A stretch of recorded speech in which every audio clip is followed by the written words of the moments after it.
আজকে আমরা এই মানসিক স্বাস্থ্য ইনস্টিটিউটে এসেছি।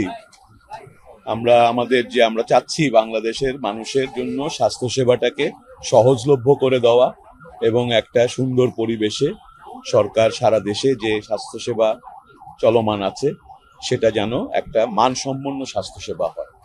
আর আপনারা জানেন এই মানসিক স্বাস্থ্য ইনস্টিটিউট একটা বিশেষায়িত হাসপাতাল এবং এখানে যে রোগীরা আসেন তারা মানসিক স্বাস্থ্যের বিভিন্ন সমস্যা নিয়ে আসেন।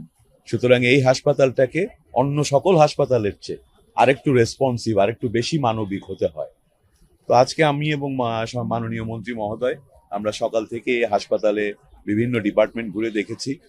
আমরা ইনডোর আউটডোর সব জায়গাতেই সশরীরে গিয়ে সেখানে ডাক্তারদের সঙ্গে আলোচনা করেছি।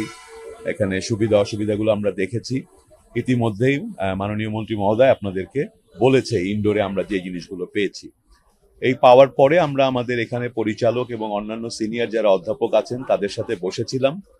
আমার কাছে যেটা মনে হয়েছে, বিভিন্ন সমস্যা তো আপনারা আমাদের সঙ্গেই ছিলেন, দেখেছেন।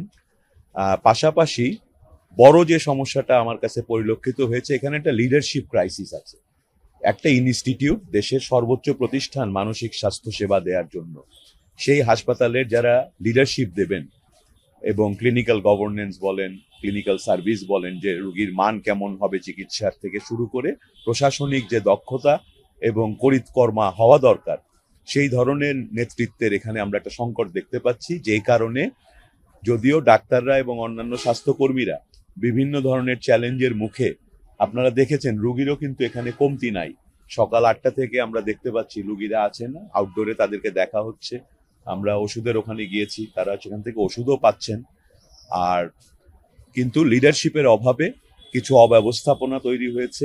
আমরা উপরতলায় দেখেছি রুগীদের ইনডোরে ব্যবস্থাটা গ্রহণযোগ্য পর্যায়ে নাই। সেটার ব্যাপারে আমরা দ্রুত ব্যবস্থা গ্রহণ করতে বলেছি এবং আগামীতে এখানে নেতৃত্ব যারা আছেন, যারা এই ইনস্টিটিউটকে একটা সেরা ইনস্টিটিউট হিসেবে নেতৃত্ব দেওয়ার কথা, তারা যদি তাদের দায়িত্ব পালন সঠিকভাবে না করেন, আমাদের রোগীরা, আমাদের জনগণ, তারা যদি তাদের অধিকার যে সেবাটা পাওয়া সেটা সঠিকভাবে না পান, মাননীয় মন্ত্রী মহোদয় এবং আমরা জানিয়েছি যে আমরা আবার আসবো প্রয়োজনে এবং নিয়ম অনুযায়ী যা যা ব্যবস্থা নেওয়া যায় সব ধরনের অব্যবস্থাপনা দূর করার জন্য আমরা সে ব্যাপারে পদক্ষেপ নেব।